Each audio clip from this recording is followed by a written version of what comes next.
The night Elena's ex-husband showed up drunk outside her apartment, pounding on the door and screaming her name, Adrian Wells was sitting in his penthouse 3 blocks away, staring at his phone. He'd built a billion-dollar empire by staying in control, by never making emotional decisions. But right now, every instinct told him to get in his car and drive to her. The problem? They'd only known each other 2 weeks. And the man currently threatening to break down her door was the same one who destroyed her financially, emotionally, and nearly broken her completely. This was how it started. Not with romance, but with fear. If you want to see how a billionaire and a woman with nothing found something worth risking everything for, stay until the end. Hit that like button and comment what city you're watching from so I can see how far this story travels. Adrian Wells didn't believe in fate, divine intervention, or love at first sight. At 32, he'd built his fortune on numbers, strategy, and the kind of cold calculation that made other men nervous in negotiations. His penthouse overlooking downtown Dallas was a testament to that philosophy. Clean lines, expensive furniture, and absolutely nothing that couldn't be explained by logic or purchased with money. Except maybe his son. Carter was 6 years old, dark-haired like his father, with eyes that still held questions Adrian didn't know how to answer. The boy's mother had died when he was 18 months old. Aneurysm. No warning. One moment she'd been laughing at breakfast, the next she was gone. Adrian had learned to manage his grief the same way he managed. The next morning, Adrian woke up thinking about her smile. Not the polite one she'd worn when they first met, but the real one that had appeared later in the evening when Carter had asked her if she liked dinosaurs. It had transformed her entire face, made her look younger, less guarded. He made coffee in his pristine kitchen and tried to focus on the quarterly reports waiting on his tablet. The numbers blurred. He kept seeing the way she'd tucked her hair behind her ear, a nervous gesture she probably didn't know she did. "Dad, can we invite Elena over?" Carter appeared in the doorway, already dressed but with his shirt on backwards. "Turn around. Let me fix that." Adrian set down his mug and helped his son straighten his clothes. "And we just met her yesterday. We can't just invite people over whenever we want." "Why not? You said she was nice." "I said she seemed nice. There's a difference." "What difference?" Adrian didn't have a good answer for that. "Go brush your teeth. We're leaving in 20 minutes. After dropping Carter at school, Adrian headed to his office downtown. The drive usually helped him clear his head, but today his mind kept wandering. He wondered if Elena had slept well, if her apartment was comfortable, if she'd found work yet. He was being ridiculous. He'd spoken to the woman for 2 hours. That didn't give him the right to worry about her employment situation. His assistant, Patricia, was waiting with his schedule when he arrived. "You have the Meridian meeting at 10, lunch with the Henderson Group at noon, and the acquisition team needs sign-off on the Robertson deal by end of day." "Fine. And Patricia, I need you to find something for me." She looked up, pen poised. "Sir?" "There's a woman who just moved into the building next to mine. Elena Carter. I want to know if she's looking for work." Patricia's expression didn't change, but Adrian caught the slight raise of her eyebrow. In the 5 years she'd worked for him, he'd never asked her to look into anyone's personal business. "What kind of work?" "I don't know. Just find out. Discreetly." "Of course, sir." The Meridian meeting ran long, as they always did. Adrian sat through 2 hours of presentations and counteroffers, his mind operating on autopilot. He'd done these negotiations so many times he could probably handle them in his sleep. When they finally broke for lunch, he checked his phone and found a text from an unknown number. "Hi, this is Elena. Carter left his dinosaur book at my apartment last night. Wanted to let you know in case he's looking for it." Adrian stared at the message. He hadn't given her his number, which meant she'd gotten it from the building directory, which meant she'd made an effort to contact him. The thought pleased him more than it should have. He typed back, "Thanks. He'll survive without it for a day. How are you settling in?" The response came a few minutes later, slowly. "Turns out moving with almost nothing means you have to buy almost everything. Currently sitting on a folding chair eating cereal from a mug because I don't have bowls yet." Without thinking, Adrian typed, "Have dinner with us tonight, 7 o'clock. My place." He hit send before he could second-guess himself, then spent the next 5 minutes staring at the screen waiting for her response. "That's really kind, but I don't want to intrude." "You're not intruding. Carter's been asking about you all morning. Plus, I actually have plates and bowls." The 3 dots appeared, disappeared, appeared again. Finally, "Okay. 7. Should I bring anything? Just yourself. Adrian set down his phone and realized he was smiling. Patricia walked by his office and did a double take. Sir, are you all right? Fine. Cancel my afternoon meetings. All of them? All of them. And I need you to make a reservation at Lucia's for 2, 8 o'clock tonight. I thought you said you had dinner plans. I do, at 7. This is for after. Patricia looked at him like he'd grown a second head, but she simply nodded and left. Adrian knew what she was thinking. He was thinking the same thing. He was acting completely out of character, making impulsive decisions, rearranging his schedule for a woman he barely knew. He didn't care. Instead of going to his afternoon meetings, Adrian went home and actually looked at his apartment the way a stranger might see it. Cold, expensive, like a hotel room designed by someone with too much money and not enough imagination. He'd lived here for 4 years and it still didn't feel like a home. He called his housekeeper, Maria, and asked her to pick up groceries for dinner. Then he spent 20 minutes trying to decide what to cook before realizing he had no idea what Elena liked. He texted her again. Any food allergies I should know about? No allergies. I eat pretty much anything. Why? Just planning. You don't have to go to any trouble. It's not trouble. But it was trouble, he realized as he stood in his kitchen at 6:30, staring at the ingredients Maria had bought. He couldn't remember the last time he'd actually cooked anything more complicated than scrambled eggs.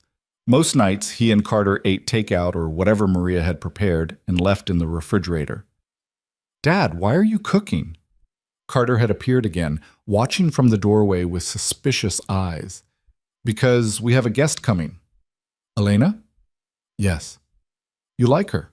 It wasn't a question. Adrian looked at his 6-year-old son and wondered when the kid had gotten so perceptive. I think she's nice, yes. No, you like her, like in movies. Carter, it's okay. I like her too. She's pretty and she knows about dinosaurs. Adrian turned back to the cutting board, trying to figure out how to explain this to a 6-year-old when he couldn't even explain it to himself. Sometimes adults become friends, buddy. That's all this is. Uh-huh. Carter sounded completely unconvinced. Can I help cook? They worked together in the kitchen, Carter standing on a stool to reach the counter, while Adrian tried to remember the techniques he'd learned from cooking shows he'd watched at 2 in the morning when Carter was a baby and sleep was impossible. By the time the doorbell rang at 7, the kitchen was a disaster, but something that looked vaguely like pasta primavera was simmering on the stove. I'll get it! Carter jumped off the stool and ran for the door. Wait! But the kid was already throwing it open. Elena stood in the hallway wearing jeans and a simple blue sweater, her hair down around her shoulders. She held a bottle of wine and looked nervous. Hi, Carter. Hi, Dad's cooking.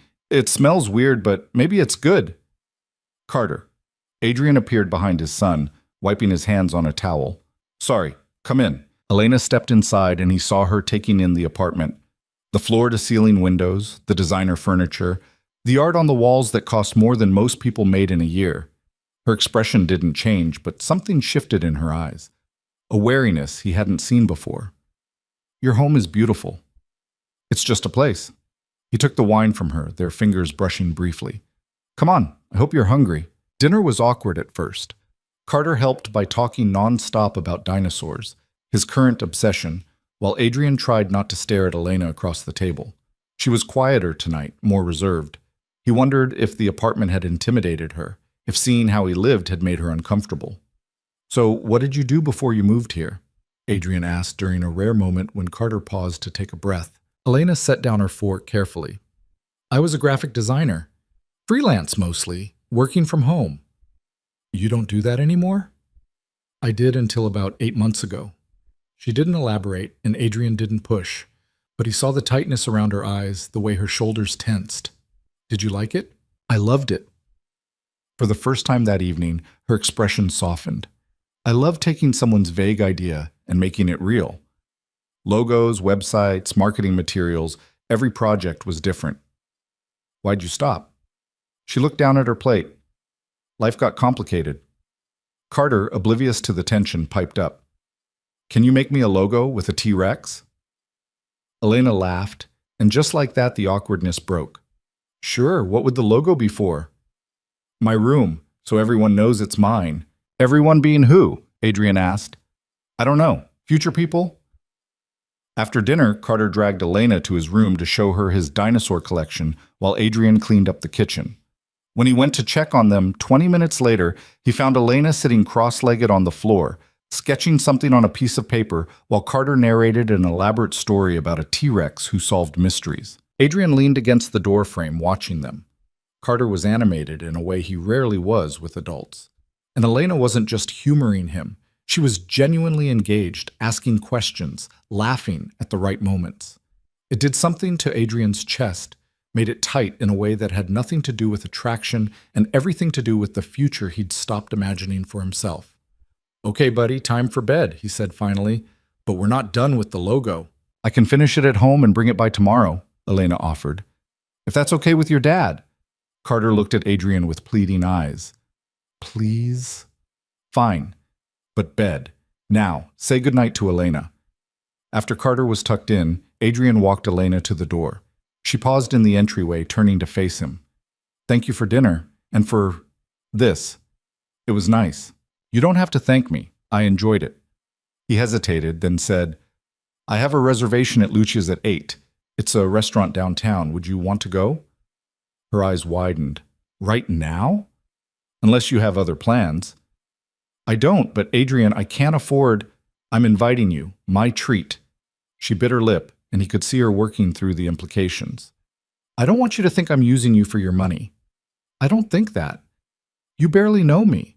"Then let's change that. One drink. If you hate it, we'll leave." She studied his face for a long moment. Whatever she saw there must have satisfied her because she nodded. "Okay. One drink." They took his car, a sleek Mercedes that probably cost more than Elena had made in several years. She was quiet during the drive, looking out the window at the city lights. Adrian wanted to ask what she was thinking, but didn't know how without sounding desperate. Lucia's was the kind of place where reservations were booked months in advance, and the waitstaff recognized you by sight. The hostess greeted Adrian by name and led them to a corner table with a view of the skyline. "You come here a lot," Elena said after they sat down. "Business dinners mostly. The food's good and it's quiet enough to actually talk. And expensive enough that people know you're serious." He looked at her sharply. "You don't approve." "I didn't say that. Just making an observation." She picked up the menu, her eyes widening slightly at the prices. "Adrian, I really can't." "Stop, please." He reached across the table, covering her hand with his. "I asked you here because I wanted to spend time with you. Not because I expect anything, not because I'm trying to impress you with money. Just because I like talking to you. Can we start from there?" Her fingers tensed under his, then slowly relaxed. "Okay." They ordered wine and appetizers, and gradually the conversation found its rhythm. Elena told him about growing up in a small town in Oklahoma, how she'd always drawn and painted, how she'd put herself through community college before building her freelance business. Adrian talked about Carter, about the fear of raising a son alone, about the pressure of running a company where hundreds of people depended on his decisions. "Do you like it?" Elena asked. "The business, I mean. Or is it just what you do?" No one had ever asked him that. "I'm good at it. That's not the same as liking it, I guess. But it provides for Carter, gives him stability. That matters more." "But what about what makes you happy?" "Carter makes me happy." "Besides Carter?" Adrian considered the question. "I don't know. I stopped thinking about my own happiness somewhere around the time I became a father. It seemed selfish." "That's sad." "Is it? I have everything most people want. Money, success, a healthy kid. But are you happy?" She held his gaze, unflinching. "Are you?" he countered. Elena smiled sadly. "No, but I'm working on it. That's why I moved here. Fresh start, new city, chance to figure out who I am when I'm not trying to be what someone else needs." "Your ex-husband." She stiffened. "How did you know I was married?" "You have a tan line on your ring finger. It's fading, but it's there." She looked down at her hand, flexing her fingers. "Observant. It's part of my job. Reading people, noticing details." "And what do you read from me?" "That you're scared. That you're trying really hard to seem okay when you're not. That something hurt you badly enough that you walked away from your entire life and started over with almost nothing." He paused. "And that you're one of the strongest people I've ever met. Tears gathered in her eyes, but she blinked them back. You don't know me well enough to say that. Maybe not, but I'd like to.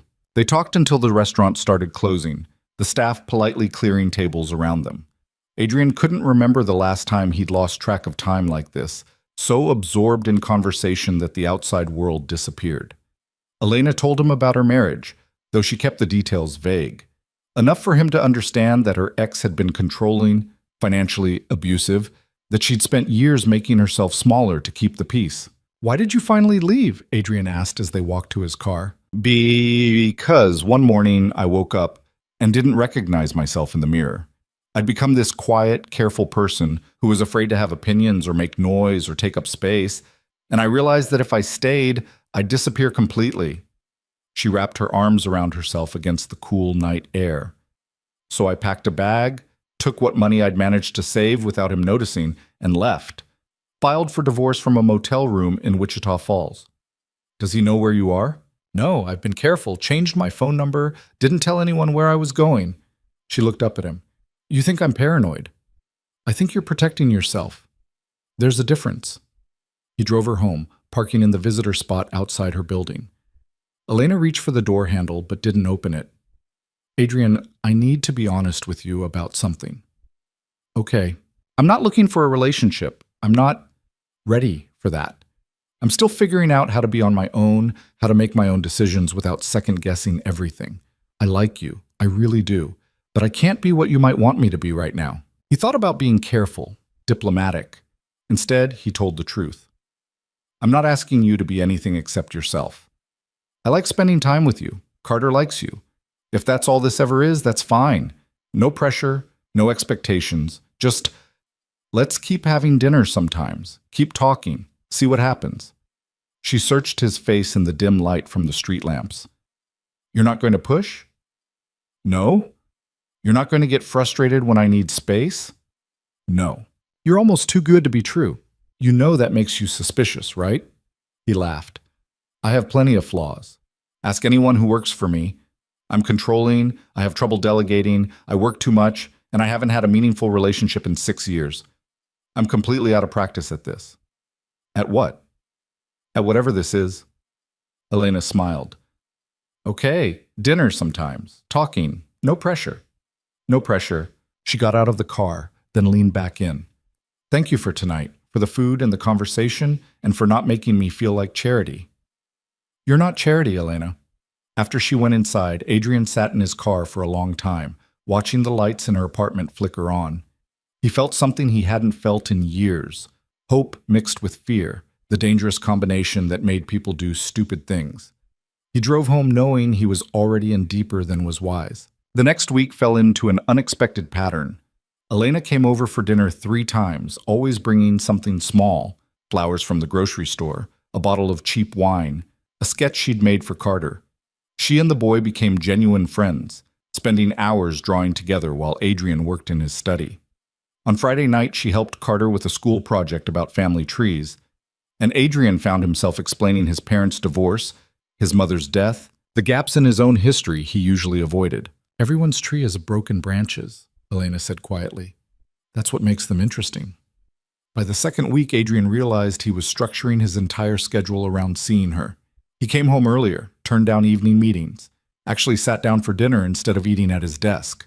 Carter noticed the change and approved, asking every morning if Elena was coming over. On Wednesday, Adrian's friend Marcus stopped by unannounced and found Elena in the kitchen teaching Carter how to make cookies. Well, hello, Marcus said, giving Adrian a significant look. I didn't know you had company. Adrian made introductions. Marcus was charming, as always, asking Elena about herself with genuine interest. But after she left, taking a smiling Carter to wash his hands, Marcus turned to Adrian with raised eyebrows. Dude, really? What? You know what? You've been a monk for 6 years and now you're playing house with the girl next door? It's not like that. Then what's it like? Adrian struggled to explain something he didn't fully understand himself. She's different. She doesn't care about my money. She actually seems uncomfortable with it, and she's good with Carter. And she's beautiful. That too. Marcus studied him carefully. You're falling for her. I barely know her. That's not a no. It wasn't. Adrian knew he was developing feelings that went beyond simple attraction. Elena made him laugh, made him think, challenged his assumptions about what mattered. She'd mentioned wanting to find freelance work again, and he'd spent an entire afternoon thinking about businesses he could connect her with. Not to save her or control her, but because he wanted to see her eyes light up the way they did when she talked about design. Be careful, Marcus said.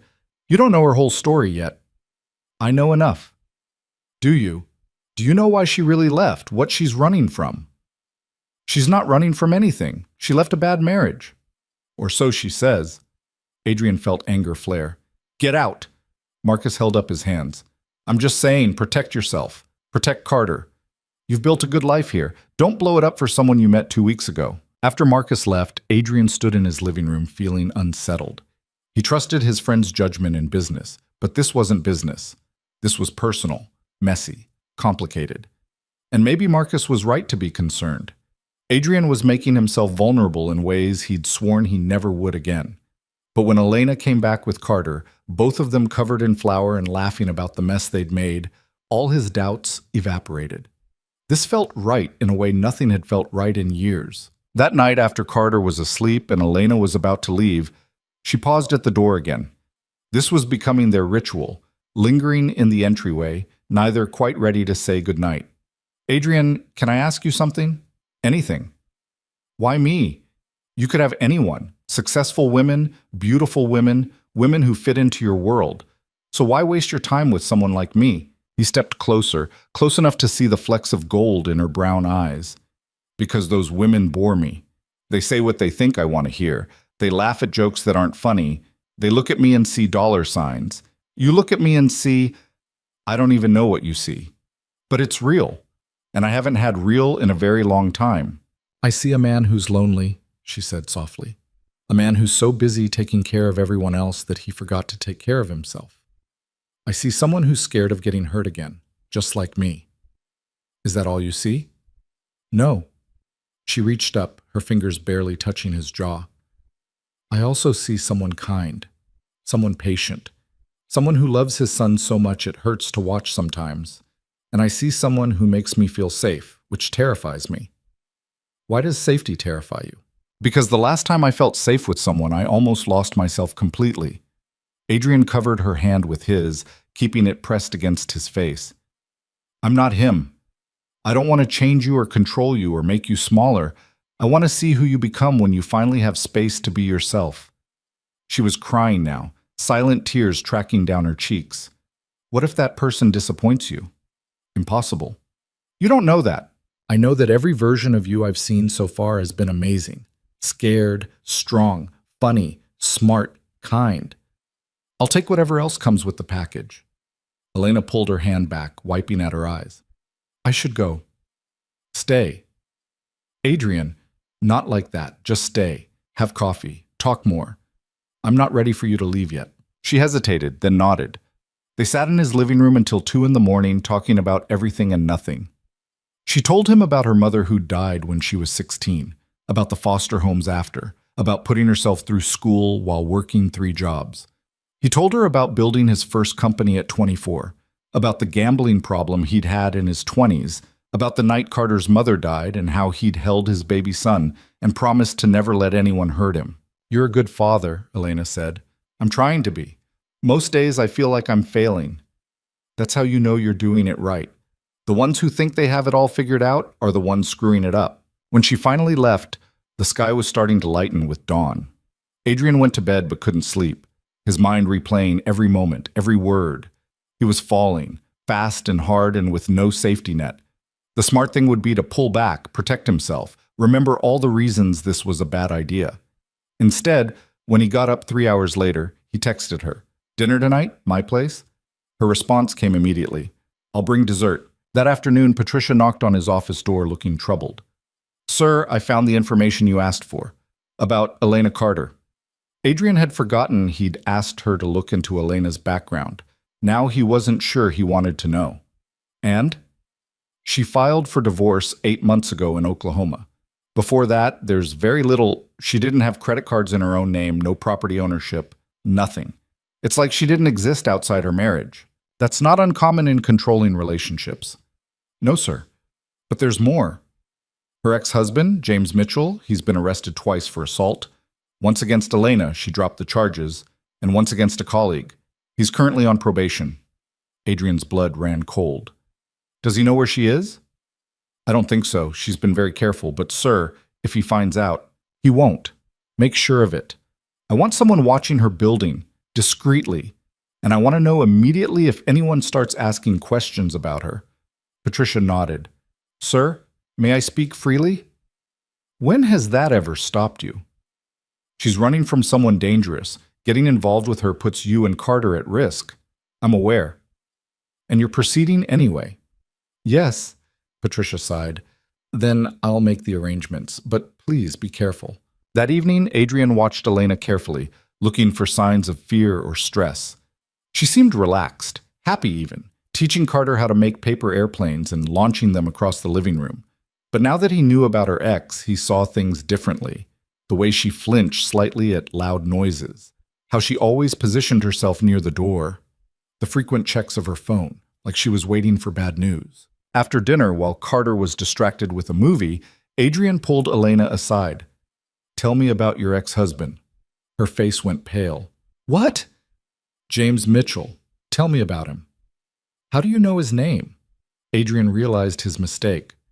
I had someone look into your background. I'm sorry, I shouldn't have done that without asking. She stepped back from him, hurt and anger warring in her expression. You investigated me. I wanted to help, to make sure you were safe. No, you wanted to control the situation, to know everything before deciding if I was worth the risk. Her voice was shaking. You're just like him. Elena, that's not... You know what James used to say? That he was protecting me.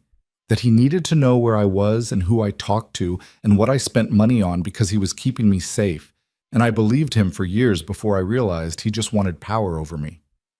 I'm not trying to control you. I'm trying to protect you. From what? From my own past? From my own choices? I don't need you to save me, Adrian. I saved myself. I know that. But he's dangerous. He's been arrested for assault. What if he finds you? Then I'll deal with it. The same way I've been dealing with it for 8 months. She grabbed her purse. I need to go. Elena, please. No. I thought you were different, but you're just another man who thinks he knows what's best for me. Who thinks having money gives him the right to make decisions about my life. She left, slamming the door behind her.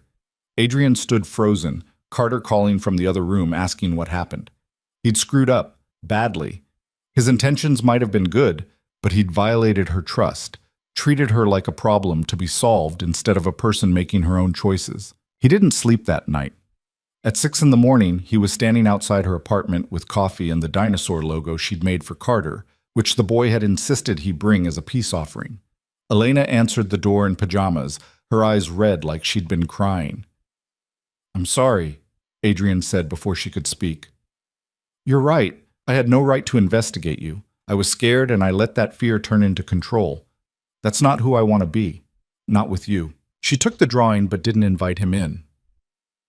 I can't do this if you're going to treat me like I'm fragile, or stupid, or incapable of handling my own life. I know. I left everything to get away from someone who tried to make those decisions for me.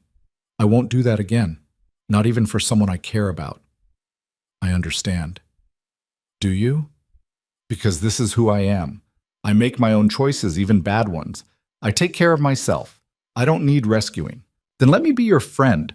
Not your savior, not your protector, just someone who cares about you and wants to spend time with you. She studied him for a long moment. Can you do that? Can you watch me struggle and not try to fix everything? I can try. And when I mess up, because I will, you can call me on it. I will.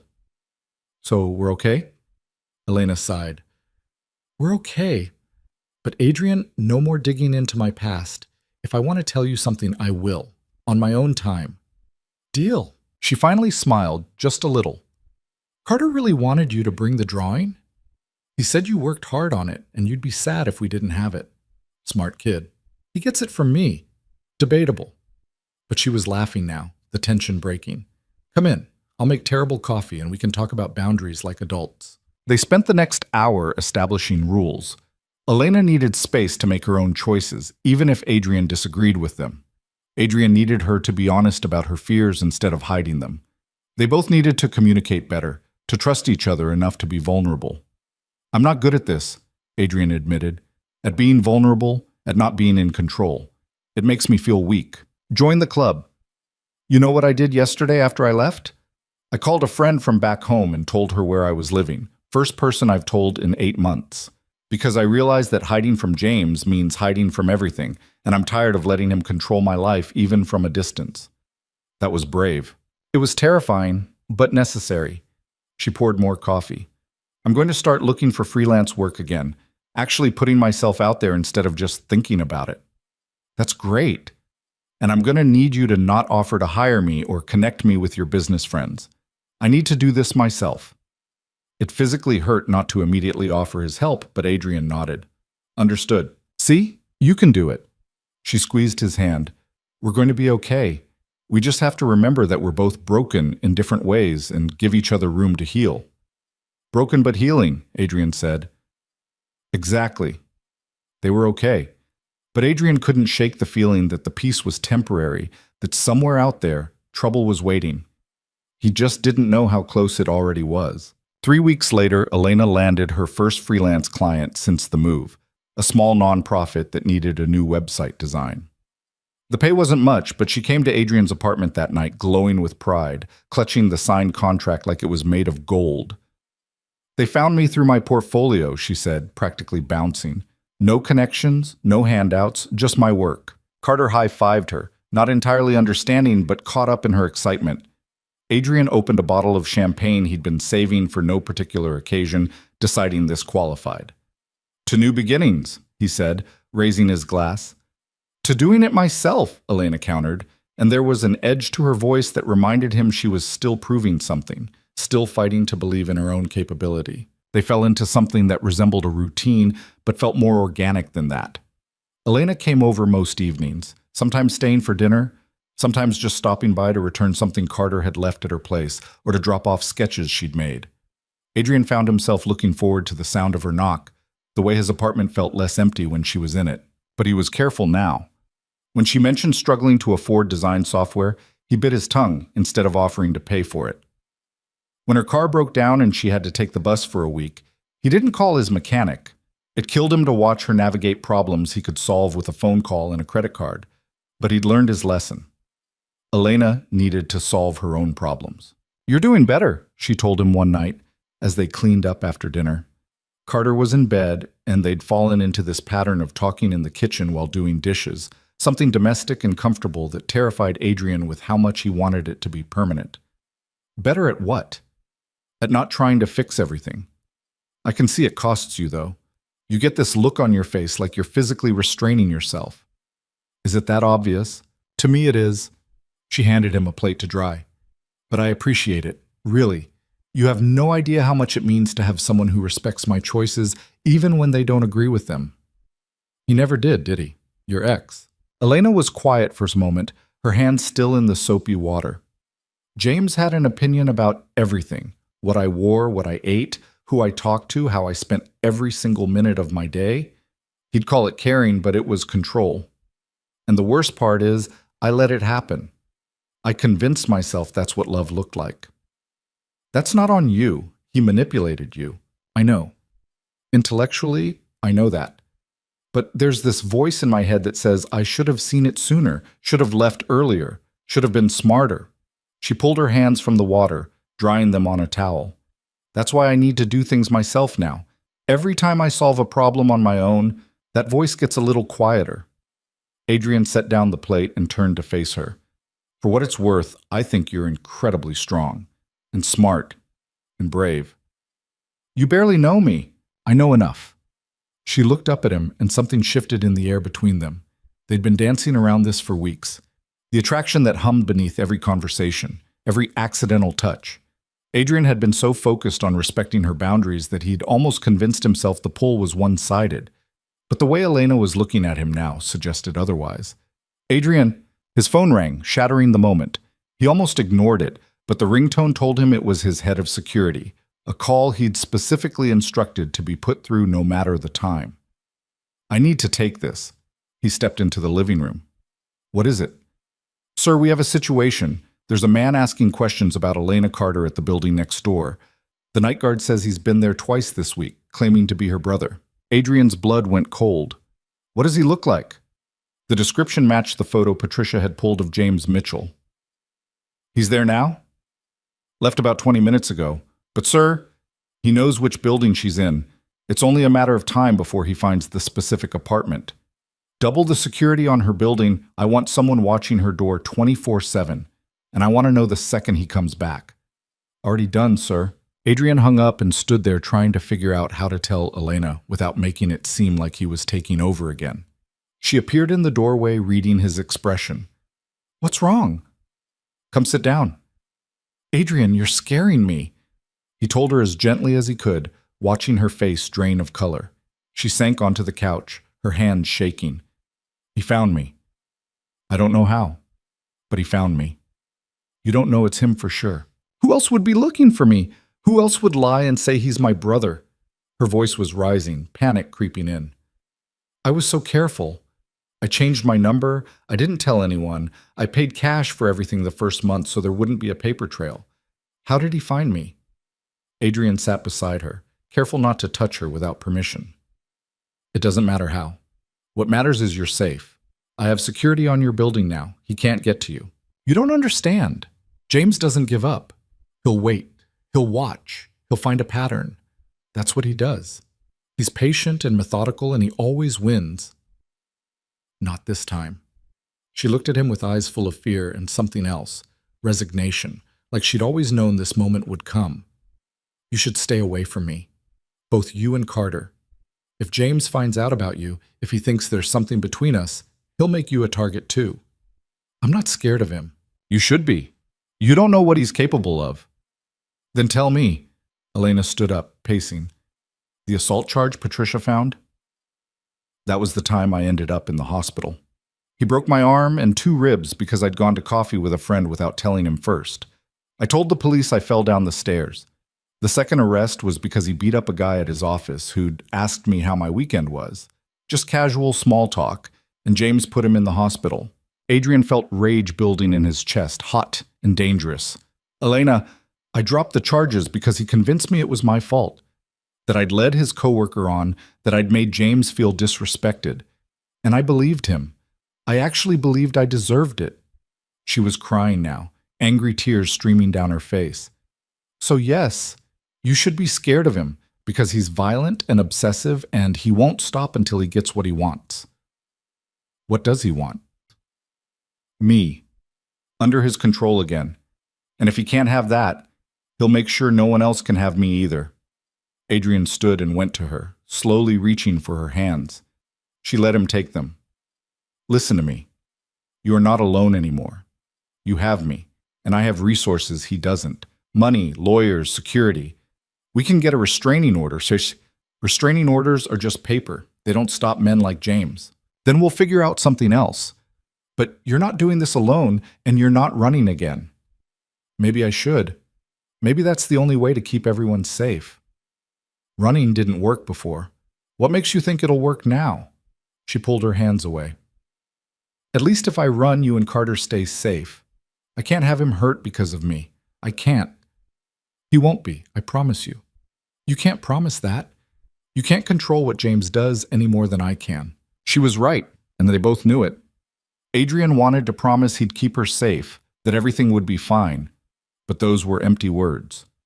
James Mitchell was a threat, and there was no guarantee that money or security would be enough to stop him. Stay here tonight, Adrian said finally. The guest room. You'll be safer. Adrian, please. If not for yourself, then for my peace of mind. I can't sleep knowing he's out there looking for you. She hesitated, then nodded. Just tonight. Tomorrow I'll figure out what to do. Adrian gave her clothes to sleep in and showed her to the guest room. After she closed the door, he sat in his living room with his phone, calling in every favor he had. His lawyer started the restraining order paperwork. His head of security coordinated with local police. His private investigator began digging into James Mitchell's current location and activities. At 3 in the morning, Patricia called him back with information. Sir, James Mitchell quit his job in Oklahoma 2 weeks ago. He's been living in his car, and according to his credit card statements, he's been in Dallas for at least 5 days. 5 days? He's been here 5 days and we're just finding out now? He's been careful, paying cash for most things. But he slipped up yesterday, used his card at a gas station 2 blocks from Elena's apartment. What else? There's more. He's been posting on social media, nothing explicit, but lots of vague references to finding what's his and fixing mistakes. The tone is concerning.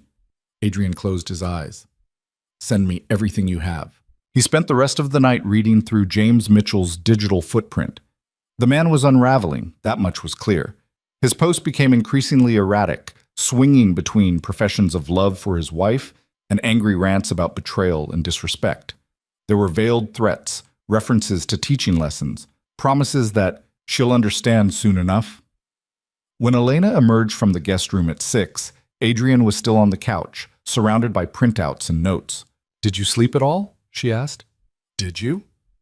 No. She sat beside him, looking at the papers spread across his coffee table. What is all this? He showed her, watched her face as she read through her ex-husband's descent into obsession. She was eerily calm, like she'd expected this. He's going to come here, she said finally, to this building, because even if he doesn't know exactly which apartment is mine, he'll stake it out until he sees me. Then you stay here, move in temporarily. He doesn't know about me, doesn't know we're connected. And when he sees me coming and going from your apartment, when he sees me with Carter, we'll be careful. There is no careful with James. He sees everything, notices everything. It's like he has a sixth sense for anything that threatens his control. So what do you want to do? I'll support whatever decision you make, but Elena, running isn't the answer. She was quiet for a long time, staring at the papers in her hands. I want to stop being afraid. I want to stop letting him dictate my life, but I don't know how to do that. We start with the restraining order. Then we make sure he knows you're serious, that you're not coming back, that he needs to move on. And if he doesn't, then we deal with it, together. Carter woke up then, padding into the living room in his pajamas. He stopped when he saw Elena. You had a sleepover. Just in the guest room, buddy, Adrian said. Elena's car is being fixed, so she stayed here. It was a lie, but a necessary one. Carter didn't need to know about James, about danger, about any of this. Can we have pancakes? Carter asked. Elena makes them better than you, Dad. Despite everything, Elena laughed. I'll make pancakes, but your dad has to help. They moved into the kitchen, and for a brief moment it almost felt normal. Carter chattered about school, while Elena measured ingredients and Adrian tried not to hover. But the normalcy was fragile, a bubble that could pop at any moment. After breakfast, after Carter left for school, Elena turned to Adrian with determination in her eyes. I need to go to my apartment, get some things. I'll come with you. No, if James is watching, I can't be seen with you. It'll make things worse.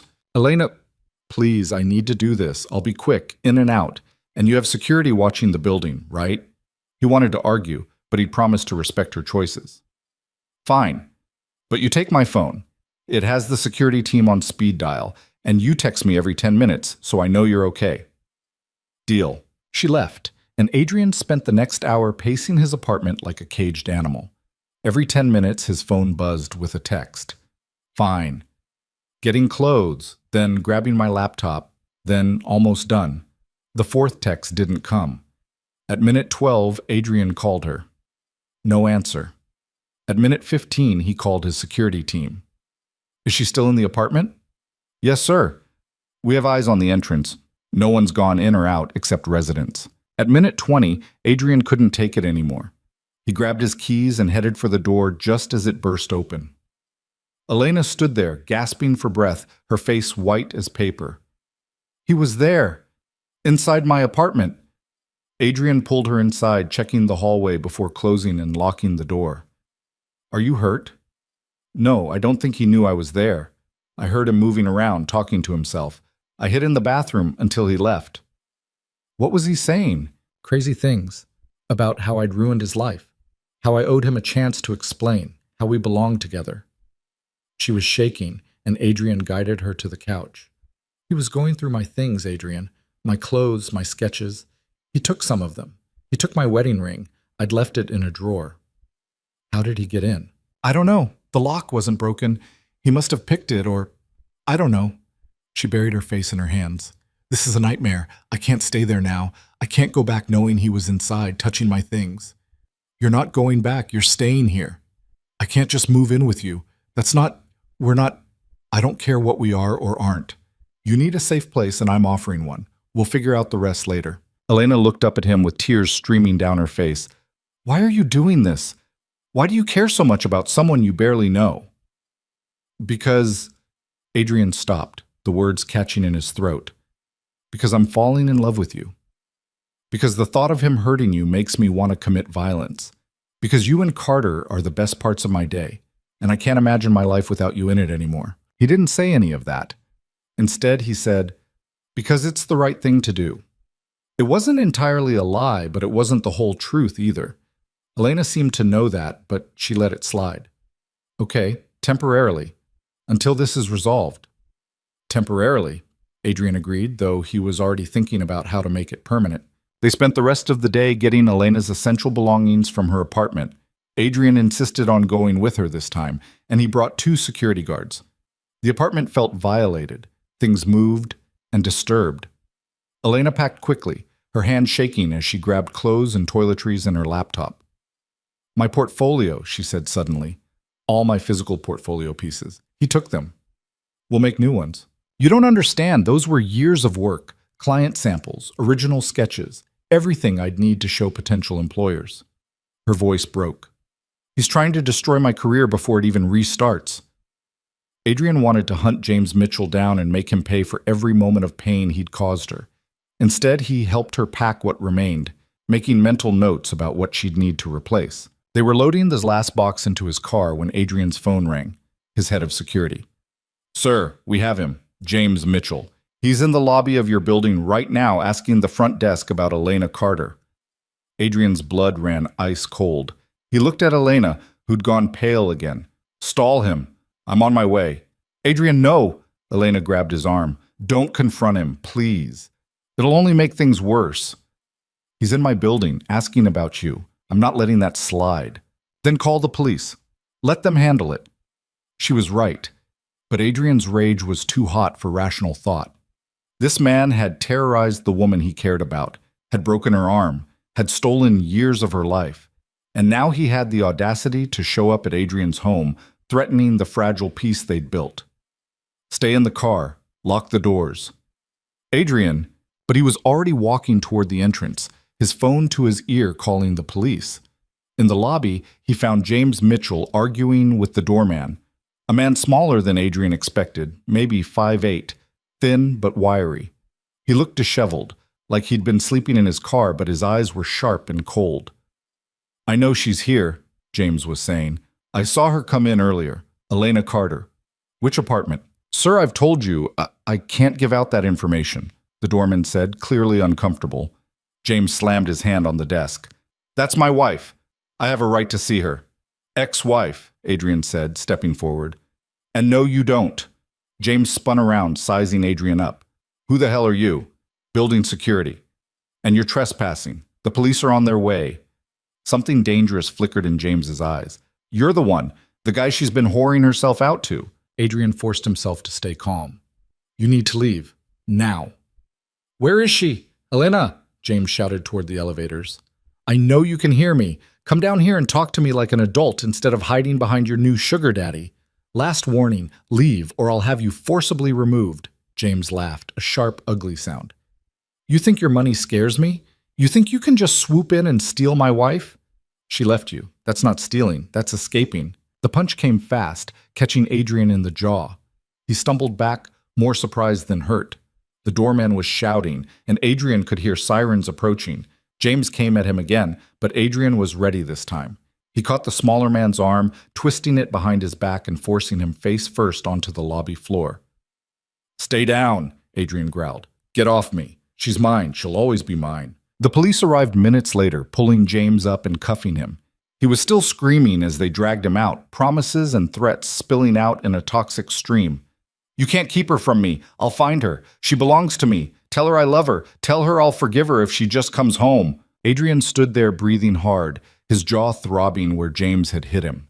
The doorman was apologizing profusely, but Adrian waved him off. He just wanted to get back to Elena, to make sure she was okay.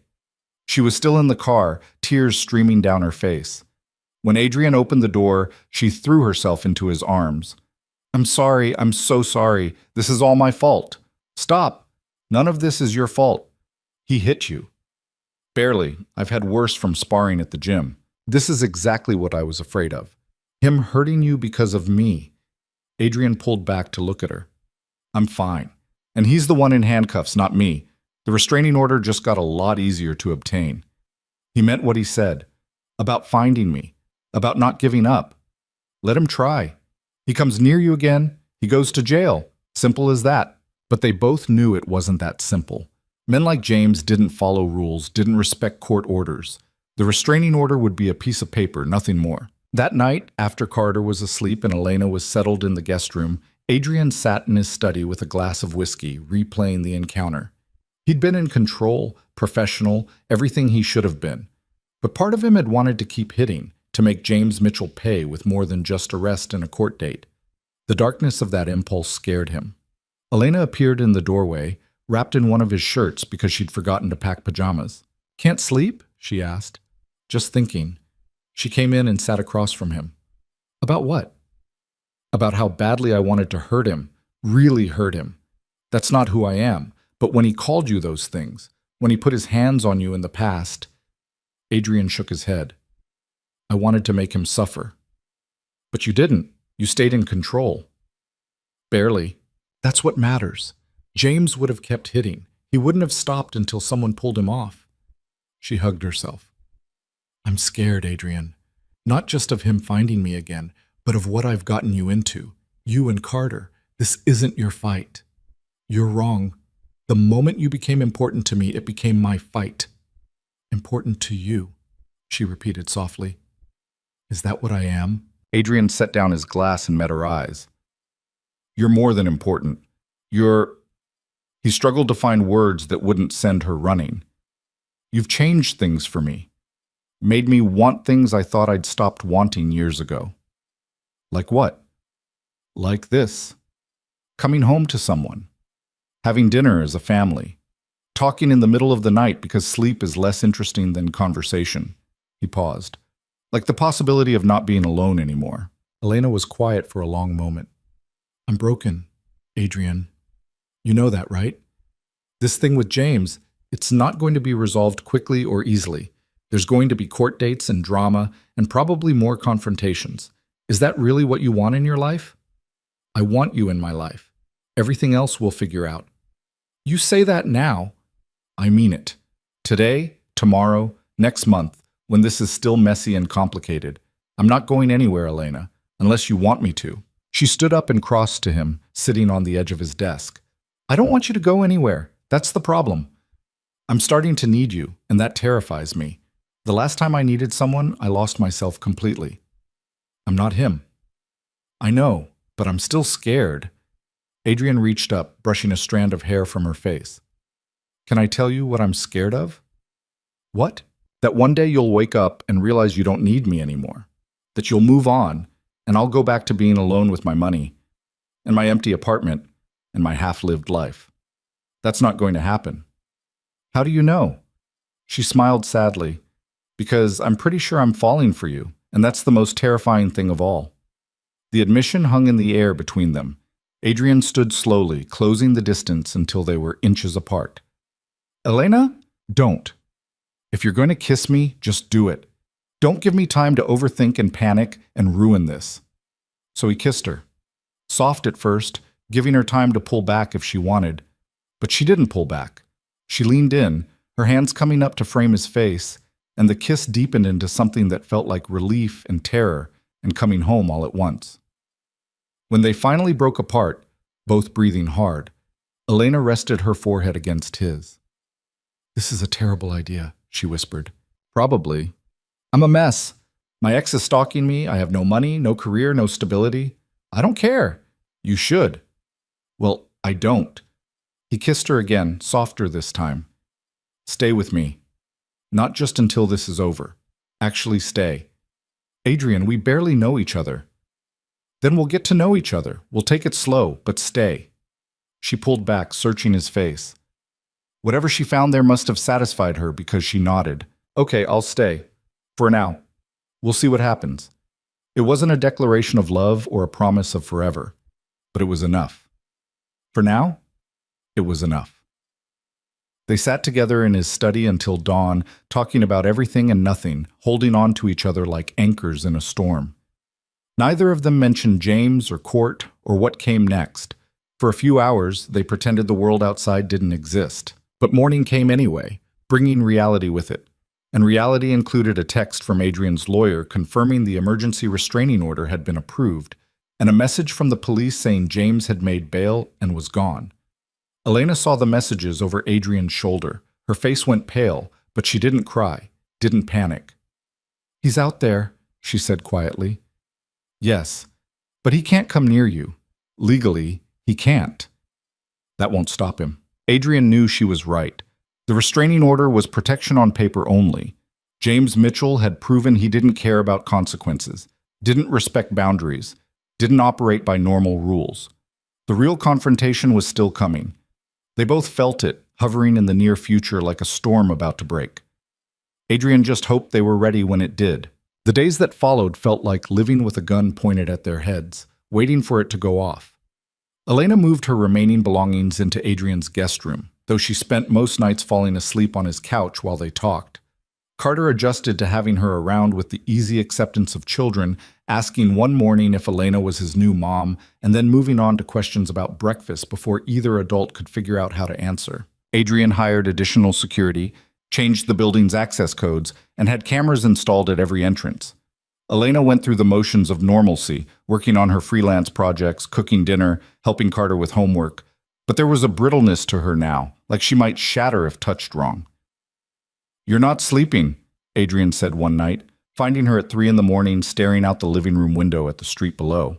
Every car that slows down, every person who walks past, I think it's him. She didn't turn around. I keep waiting for him to appear, for the other shoe to drop. The restraining order is nothing. You know it, and I know it. She finally looked at him, and the exhaustion in her eyes hit him like a physical blow. I thought leaving would be enough. I thought putting distance between us, starting over, would make him move on. But he's never going to let me go, is he? Adrian crossed the room and wrapped his arms around her from behind. She leaned back against him, and he felt how tense she was. Every muscle coiled tight. We'll figure this out. I promise. You can't promise that. Nobody can. She was right, but he didn't know what else to say. So they stood there in the dark, watching the empty street, both of them waiting for a threat they couldn't predict or prevent. The court date for the restraining order hearing came 2 weeks later. Elena had been dreading it, barely eating for days beforehand. Adrian wanted to go with her, but her lawyer advised against it. James's attorney would use their relationship as ammunition, painting Elena as an unfaithful wife who'd abandoned her marriage for a wealthier man. It's all lies, Elena had said, pacing Adrian's study the night before. But it doesn't matter. James is good at making lies sound like truth. He'll cry in front of the judge, say I broke his heart, make himself the victim. Do you want me to testify about the assault in the lobby? No, your involvement just complicates things. She stopped pacing and looked at him. I need to do this myself, face him, tell my truth, and hope it's enough. So Adrian stayed home with Carter, trying to work, but mostly staring at his phone. Elena had promised to text him updates, but an hour into the hearing, there was still nothing. 2 hours. 3. Finally, at noon, his phone rang. It's done, Elena said, her voice flat and exhausted. The judge granted the permanent order. James has to stay at least 500 feet away from me at all times. That's good news, right? You didn't see his face when the ruling came down. He looked at me like... She trailed off. I've never seen that expression before. Like I'd killed something inside him, and he was already planning how to return the favor. What did his lawyer say? That they're appealing, that this isn't over. Elena's voice cracked. He cornered me in the hallway after Adrian. His lawyer was right there, and he just walked up to me and said, You think a piece of paper will stop me? You're still mine, Elena. You'll always be mine. Did you report it? To who? His lawyer saw the whole thing and claimed James was just saying goodbye. My lawyer filed a complaint, but nothing's going to happen. It's my word against theirs. Adrian felt that familiar rage building. Where are you now? Sitting in my car outside the courthouse. I'm afraid to drive home. What if he follows me? What if he's waiting somewhere? I'm sending a car for you. My driver will bring you home and security will follow to make sure you're not tailed. Don't argue with me on this, Elena, please. She didn't argue. 40 minutes later, she walked into the apartment looking wrung out, and Adrian pulled her into his arms without a word. She stood there stiffly for a moment, then collapsed against him, shaking. I thought facing him would make me feel stronger, like I'd taken back some control. Her words were muffled against his chest. But I just feel more trapped than ever. That night, after Carter was asleep, they sat together on the couch and Elena talked, really talked, in a way she hadn't before. She told him about the early days of her marriage, when James had been charming and attentive, how the control had started so slowly she hadn't recognized it, how he'd isolated her from friends and family, convinced her she was lucky to have him, made her doubt her own perception of reality until she couldn't trust her own thoughts. He made me feel crazy, she said. I'd remember things one way and he'd insist they'd happen differently, and he was so confident, so certain, that I'd start questioning my own memory. Eventually, I stopped trusting myself at all. If James said the sky was green, I'd start wondering if maybe I was colorblind. That's gaslighting. I know that now, but when you're in it, when it's happening every day in tiny increments, you don't see it. You just feel confused and inadequate and grateful that someone loves you despite how difficult you are. Adrian's jaw clenched. You're not difficult. You never were. James would disagree. She pulled her knees up to her chest. The worst part is that somewhere deep down, I still hear his voice. When I make a decision, there's this whisper asking if I'm sure, if I'm smart enough to know what's right, if I should ask someone else. It's like he installed a program in my brain that I can't fully delete. It'll get quieter with time. Will it? Because right now it feels like he's winning even when he's not here. Even with the restraining order. Even with you and all your security, he's still in my head, still controlling me. Adrian turned to face her fully. Then we fight back. We don't let him have that power anymore. How? How do you fight someone who lives in your own thoughts? By replacing him. Every time you hear his voice doubting you, you listen to mine instead. I think you're brilliant and strong and capable. I think every decision you've made since leaving him has been brave. I think you're one of the most remarkable people I've ever met, and the fact that you survived him with your soul intact is a goddamn miracle. Elena's eyes filled with tears. You don't really know me, Adrian. You're seeing the version I want you to see. Then show me the other versions. All of them. I'm not going anywhere. She kissed him then, desperate and searching, like she was trying to prove something to herself. Adrian responded carefully, letting her set the pace, feeling the tremor in her hands as they gripped his shirt. When they broke apart, Elena rested her forehead against his. I'm falling apart, she whispered. No, you're healing. It just looks like falling apart from the inside. They fell asleep on the couch, tangled together, and for the first time in weeks, Elena slept through the night without nightmares. The next morning brought a new problem. Carter's school called. There had been a man asking questions about Carter at pickup yesterday, claiming to be a family friend. The description matched James. Adrian felt ice in his veins. What did you tell him? Nothing, of course. We have strict protocols. But Mr. Wells, he was very persistent. He knew Carter's name, his teacher, his schedule. We're concerned he may have been watching the school. After hanging up, Adrian immediately called his lawyer, his head of security, and the police. Elena stood in the kitchen doorway, her face ashen. He went after Carter. He's using your son to get to me. We don't know that, don't we? What else would he be doing at a school where he has no connection? Her voice was rising, panic threading through. This is exactly what I was afraid of. He's going to hurt the people around me to punish me. Carter's safe. I'm pulling him from school for the rest of the week. We'll hire private tutors, keep him here where security can protect him. And then what? He stays locked up forever? This is no way for a child to live, Adrian. This is what James does. He poisons everything he touches. So what are you suggesting? Elena wrapped her arms around herself. Maybe I should leave. Really leave this time. Disappear somewhere he can't find me. And abandon everything you've built here? Your clients, your life, us? To keep you and Carter safe? Yes. No. Adrian crossed to her, gripping her shoulders. Running didn't work before and it won't work now.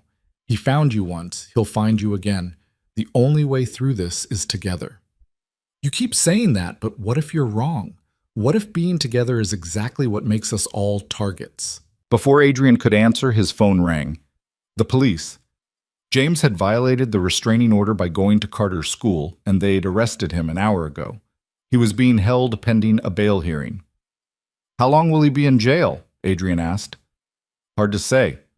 Could be released as early as tomorrow if he makes bail. Restraining order violations are usually just misdemeanors, unless there's an accompanying assault. After the call, Adrian relayed the information to Elena. She didn't look relieved. A day, maybe 2 if we're lucky. Then he's out again, and even angrier. Then we use the time to prepare. Increase security, legal strategy, whatever we need.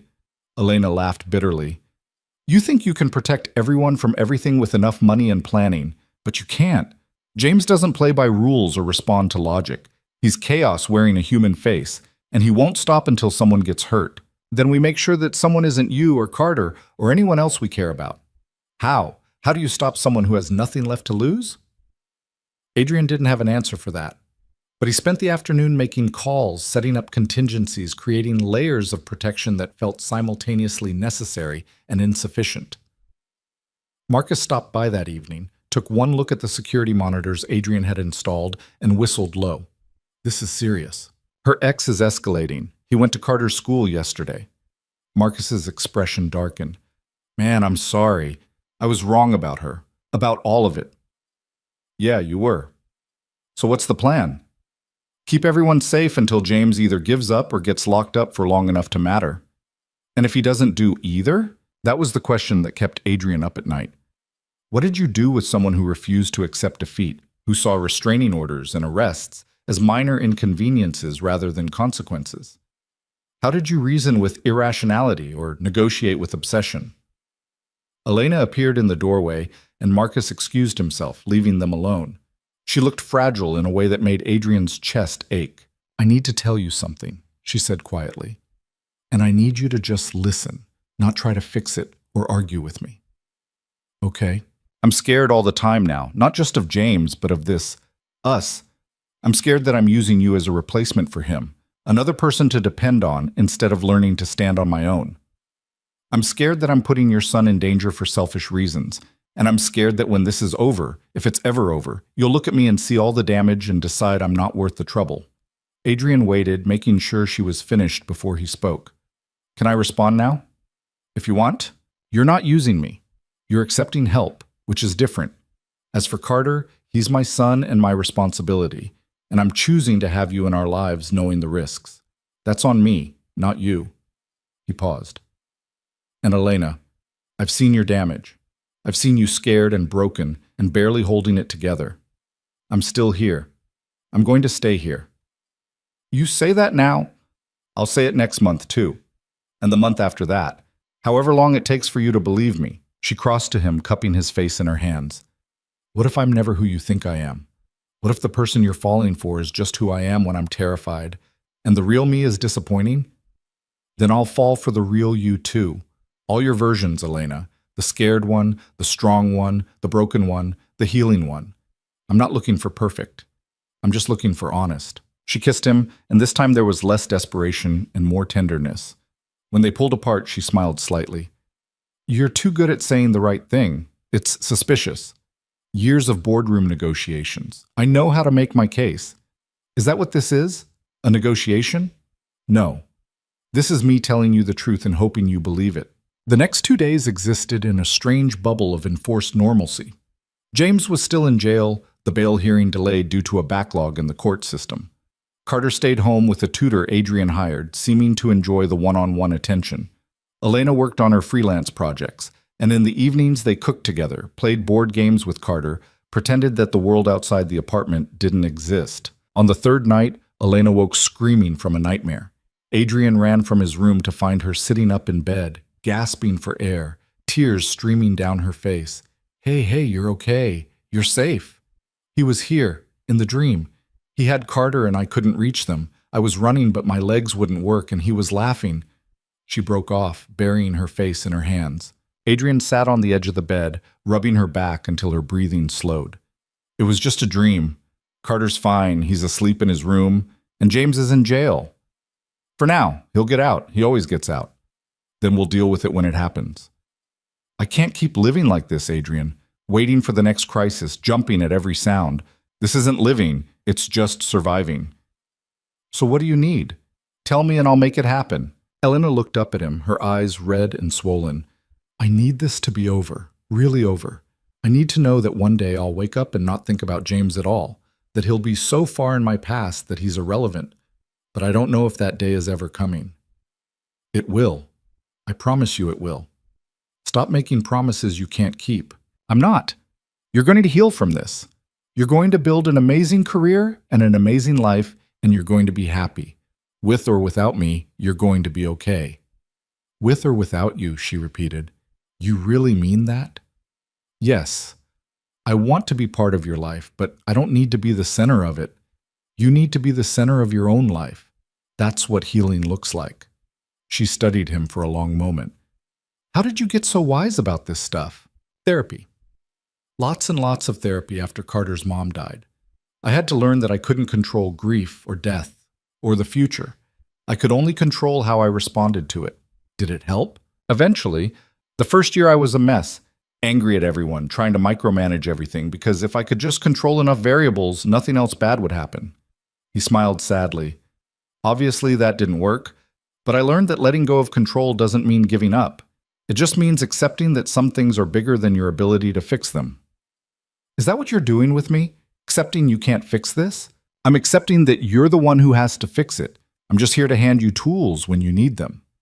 Elena leaned against him, exhausted. I'm glad you're here, even when I'm pushing you away or being difficult or falling apart. I'm glad you stayed. There's nowhere else I'd rather be. They sat together until Elena fell back asleep, and then Adrian carried her to his bed because she looked so small and vulnerable in the guest room, and he wanted her close. She didn't wake when he laid her down, just curled into his pillow with a soft sigh. Adrian watched her sleep for a while, this woman who'd crashed into his carefully ordered life and turned everything upside down.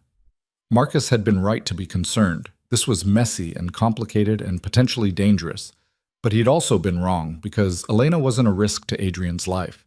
She was the best thing that had happened to it in years. The bail hearing happened the next morning. James made bail again, posted by his brother, who apparently still believed his version of events.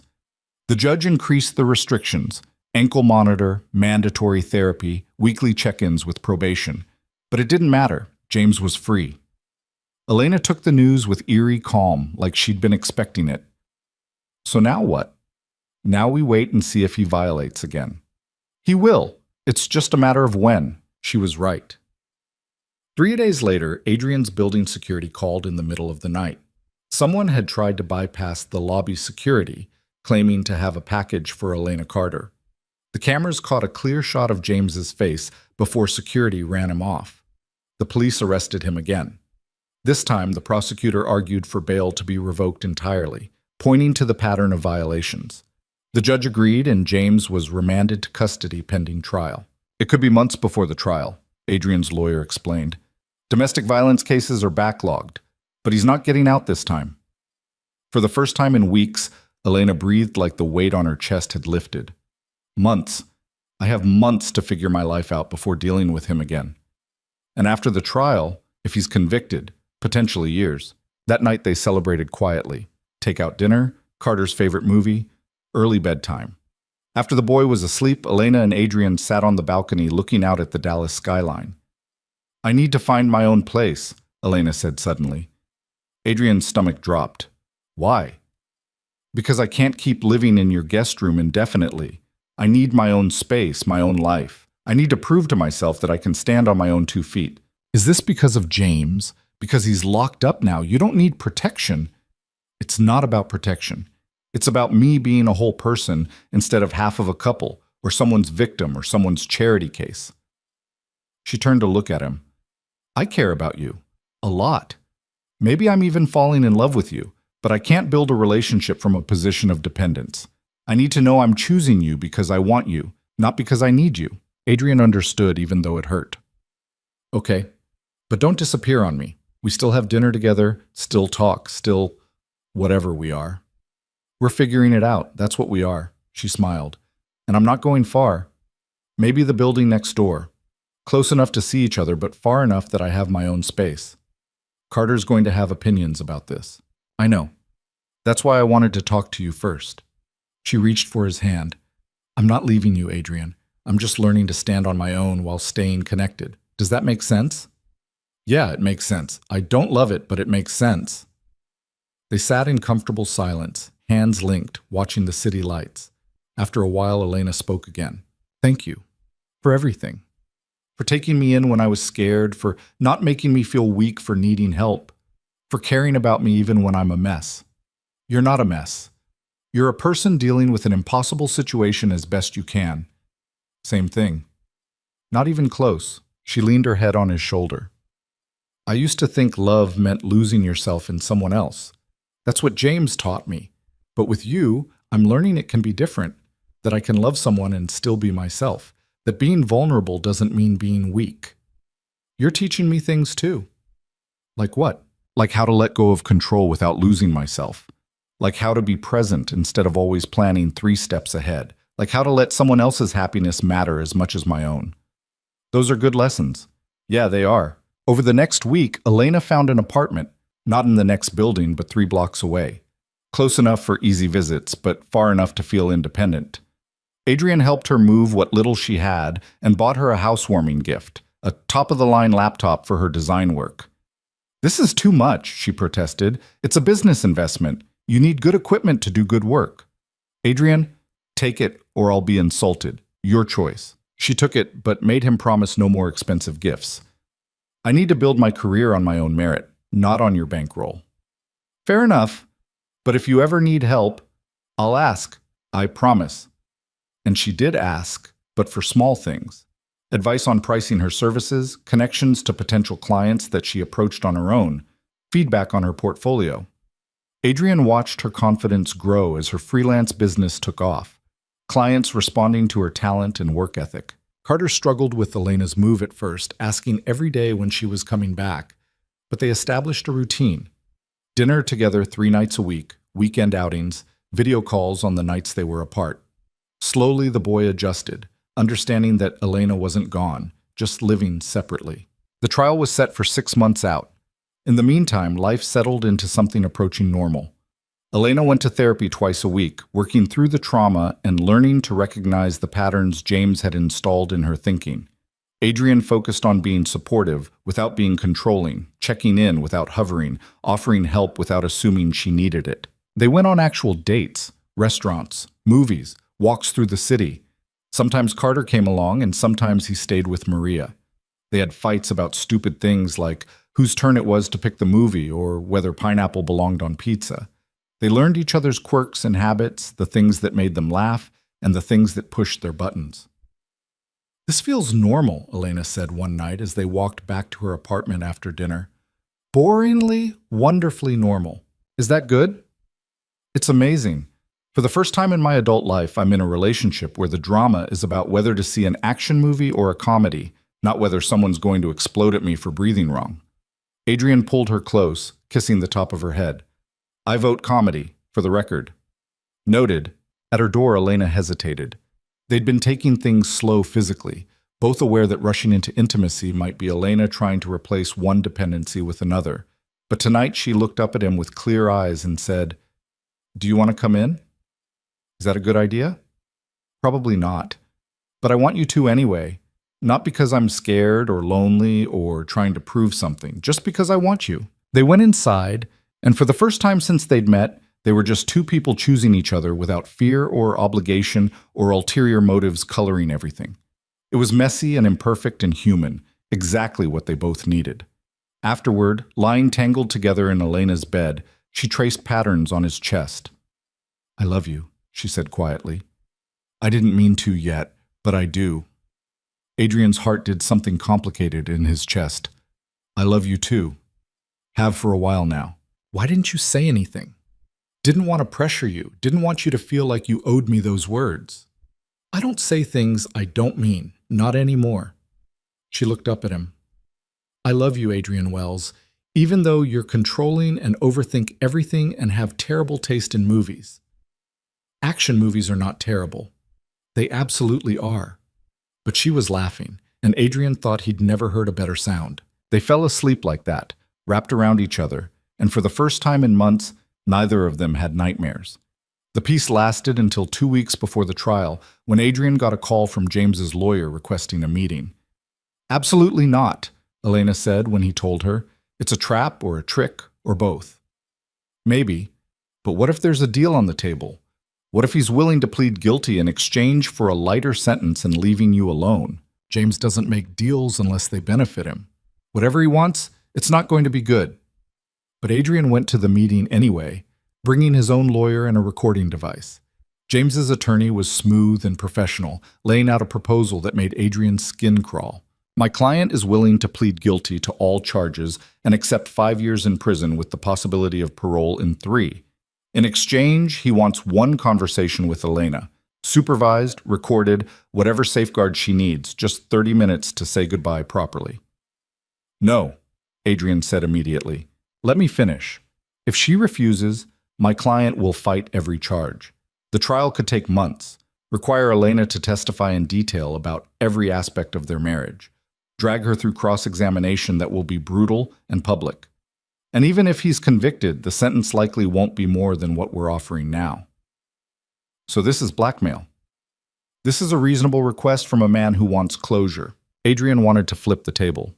I'll relay the offer, but the answer is going to be no. He was right. Elena's response was immediate and vehement. No, not a chance, not even for 5 minutes, let alone 30. I figured, but I had to tell you. He's trying to control me even from jail, trying to force me into giving him what he wants by threatening me with the trial. She was pacing her apartment, agitated. This is classic James. Make it seem like I have a choice when really both options benefit him. So we go to trial. Let him fight it. You'll have to testify, but we'll prepare you. Make sure you're ready. And if the jury doesn't believe me, if they buy his version where I'm the villain who abandoned a loving husband, then we appeal. We keep fighting. But Elena, you can't give him that conversation. He'll use it to manipulate you, to get inside your head again. I know I can't. But she looked scared in a way she hadn't in months. And Adrian hated James Mitchell all over again for reaching out from behind bars and stealing her peace. The trial date approached with dread hanging over both of them. Elena's lawyer prepped her for testimony, running through questions and worst-case scenarios until she could recite her answers in her sleep. Adrian wanted to be there, but Elena asked him to stay away from the courthouse. I need to do this myself. Face him without you there to protect me. Prove to myself that I'm strong enough. You're absolutely strong enough. Then let me prove it. So Adrian waited and worried and tried to keep Carter distracted while Elena spent 2 days on the witness stand being cross-examined by a lawyer whose job was to make her look like a liar. She came home each night exhausted and raw, collapsing into Adrian's arms without words. On the 3rd day, the jury deliberated for 6 hours before returning a guilty verdict on all counts. James Mitchell was sentenced to 7 years, no parole for at least 5. As they led him out of the courtroom, he looked directly at Elena and mouthed, "This isn't over." But it was over. At least this chapter of it. Elena cried that night, huge racking sobs that seemed to come from somewhere deep and previously untouchable. Adrian held her through it, saying nothing because there was nothing to say. She wasn't crying from fear or relief or sadness. She was crying because she was finally, truly free. The morning after the verdict, Elena woke up in her own apartment and didn't immediately check the locks. It took her a full 10 minutes to notice, and when she did, she sat on the edge of her bed and laughed until she cried. Such a small thing, forgetting to be afraid, but it felt monumental. She called Adrian. I forgot to check the locks. Is that good or bad? Good. I think. Maybe. I don't know. She was still laughing, slightly hysterical. I just woke up like a normal person who doesn't live in constant fear. It feels weird. Get used to it. That's your life now. But getting used to it turned out to be harder than either of them expected. Elena had spent so long in survival mode that she didn't know how to function without the adrenaline. She'd wake up at 3 in the morning, heart racing, convinced she'd heard something. She'd freeze at the grocery store, sure she'd seen James's face in the crowd, even though he was locked up 200 miles away. Her therapist said it was normal, that healing from trauma wasn't linear, that she should be patient with herself. Patience had never been Elena's strong suit. "I thought I'd feel different," she told Adrian 2 weeks after the trial. They were having dinner at his place, Carter chattering away about a field trip, while Elena pushed food around her plate. "I thought once he was convicted, once I knew he couldn't hurt me anymore, I'd just be okay.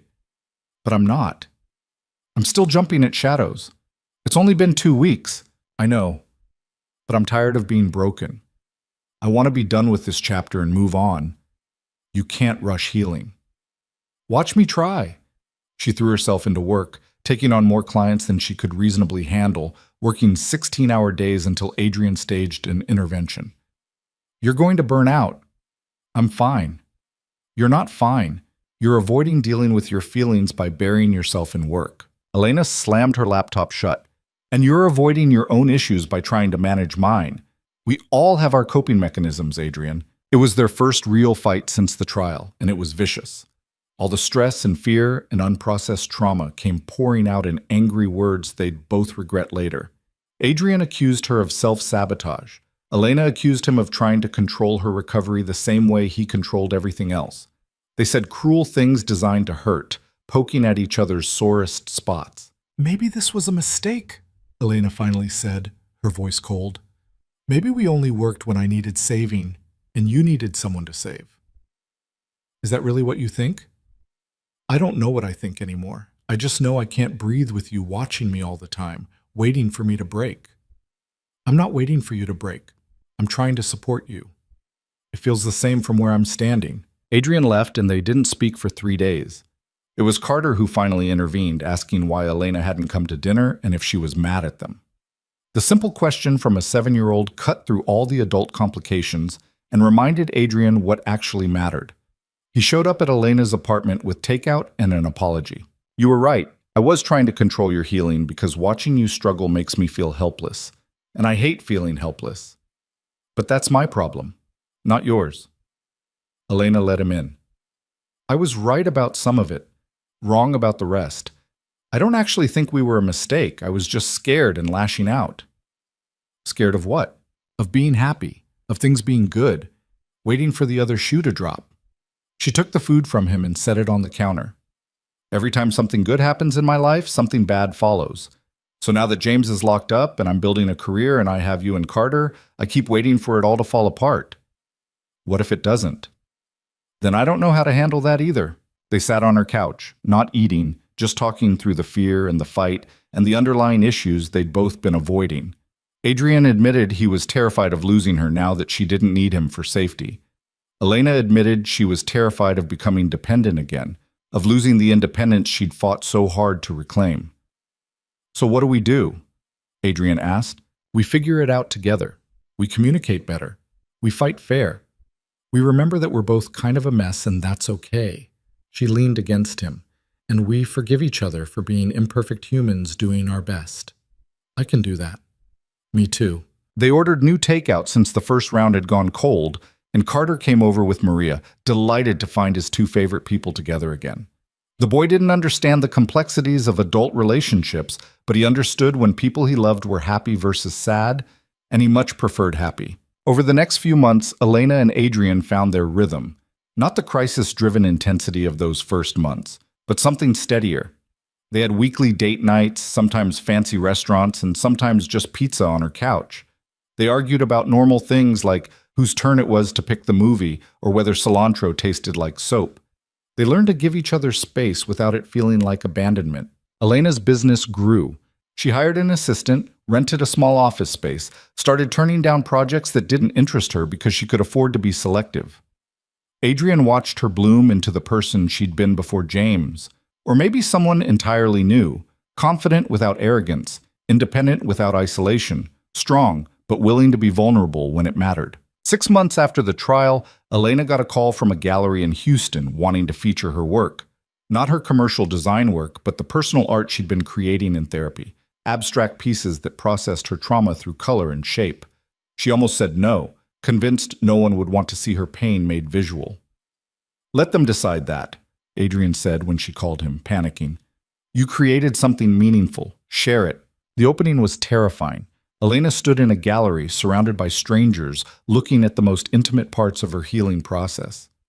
There was a piece called Fracture that showed a human form breaking apart, another called Voices, covered in scrawled words of self-doubt, one called Becoming, that showed fragmented pieces slowly reforming into something new. Adrian came with Carter, and Marcus brought a date, and to Elena's shock, people bought her work. Not because they pitied her or wanted to support her recovery, but because the art spoke to something universal. Everyone had been broken by something. Everyone knew what it felt like to rebuild. A woman in her 50s bought Becoming and told Elena it reminded her of her own journey after divorce. A young man bought Voices because he saw his own anxiety reflected in the chaotic text. By the end of the night, 7 pieces had sold, and the gallery owner wanted to discuss a longer-term partnership. "You're an artist," Adrian said on the drive home, Carter asleep in the back seat. "I'm a graphic designer who occasionally makes art." "No, you're an artist. Own it." Elena looked at him, this man who'd seen her at her absolute worst and somehow convinced her she could be more than her trauma. "Thank you." "For what?" "For pushing me, for believing in me when I didn't believe in myself, for staying when it got hard. You would have gotten here without me. Maybe, but it would have taken longer and hurt more." She reached for his hand. "I love you. Not because you saved me or fixed me, but because you stood beside me while I saved myself. That's all I ever wanted to do." The gallery show led to more opportunities. Elena started teaching art therapy workshops at a women's shelter, helping others process their trauma the way she'd processed hers. It was hard work, emotionally draining, but deeply fulfilling.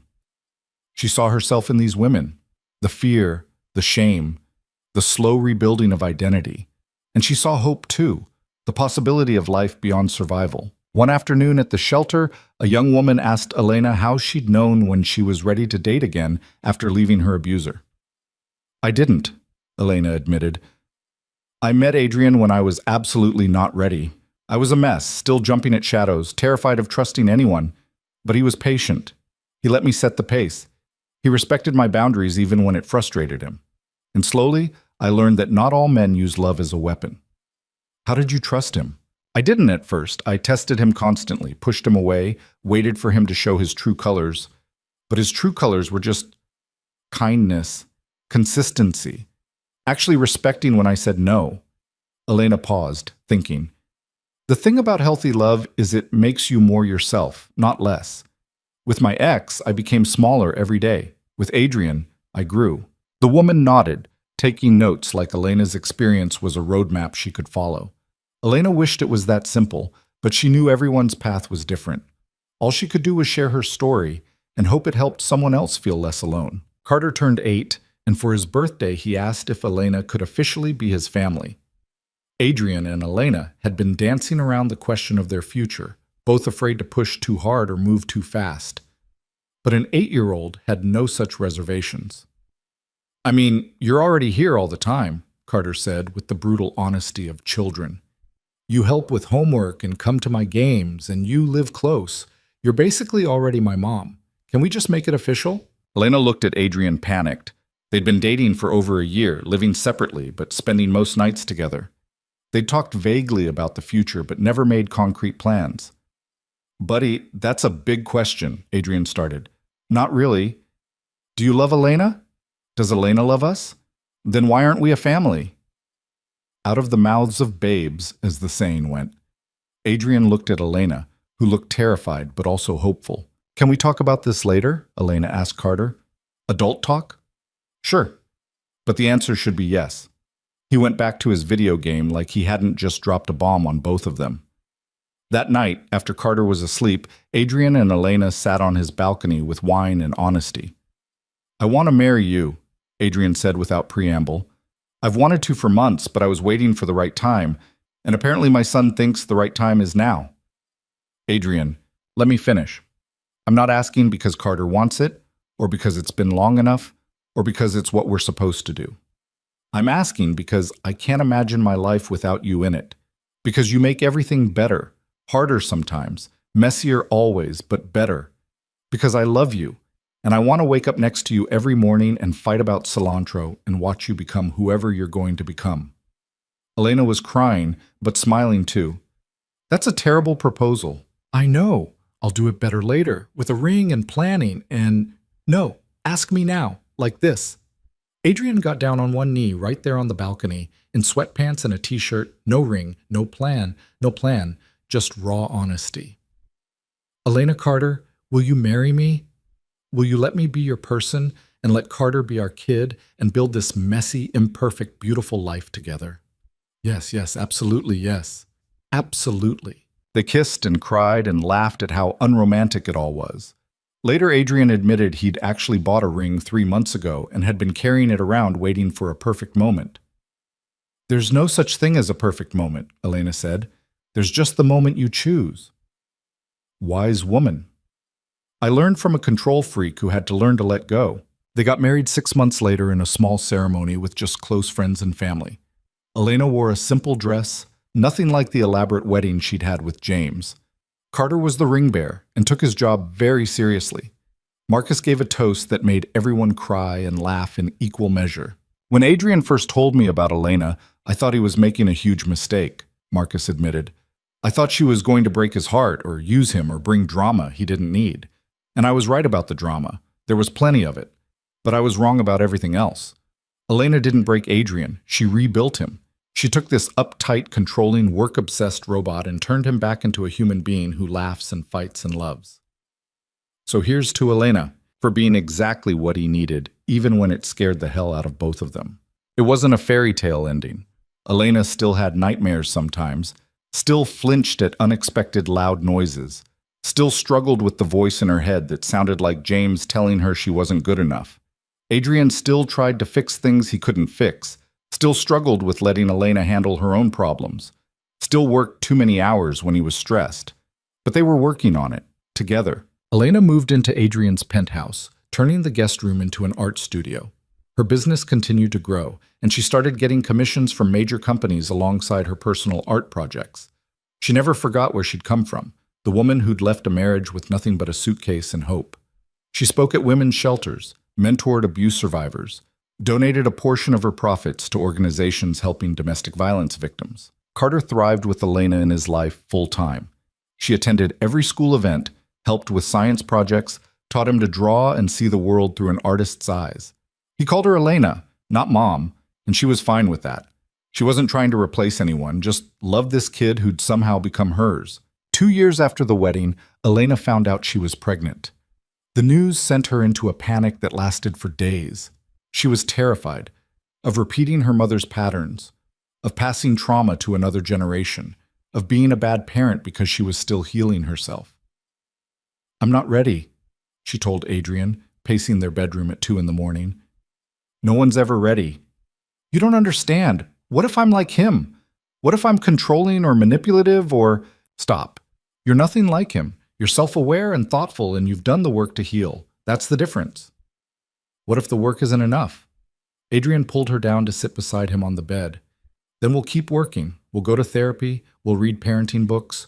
We'll make mistakes and apologize and try again, just like we've been doing with Carter, just like everyone does. Carter came with instructions. Well, sort of. He was already 6 when I met him. A baby is different. A baby is all potential and hope. And what if I mess it up? Then we'll mess it up together and our kid will go to therapy and complain about us and turn out fine anyway.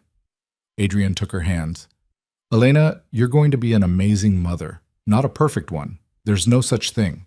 But amazing. I know this because I've watched you with Carter, with the women at the shelter, with everyone you care about. You show up. You try. You love fiercely and honestly. That's all any kid needs. The baby was born healthy. A girl they named Maya because Elena liked that it meant illusion or dream, something intangible made real.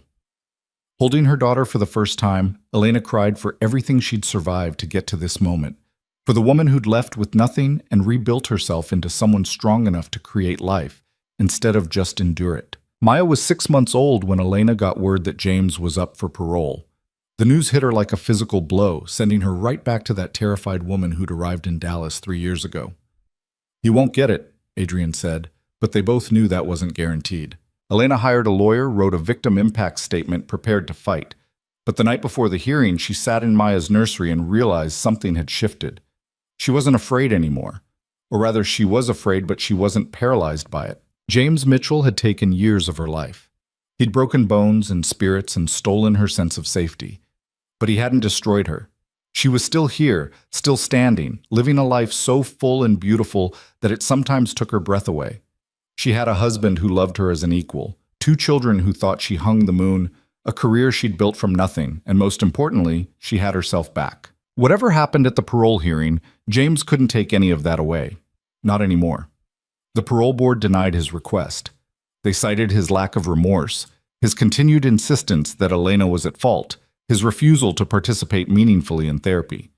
He'd served the full 7 years, possibly more if he didn't get his act together. Elena felt relief, but not the overwhelming flood she'd expected. Instead, she felt something quieter. Resolution, maybe, or simple acceptance that he would always be part of her history, but he didn't have to define her future.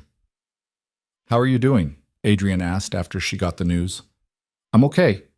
Actually, okay. Not just saying it." "Really? Really? He doesn't have power over me anymore.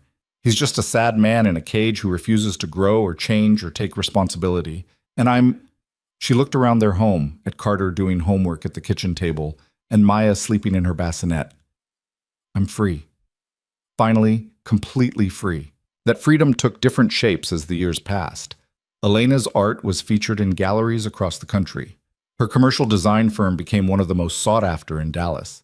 She wrote a book about her experience that helped thousands of other survivors see a path forward. But the real victory wasn't professional success or financial stability.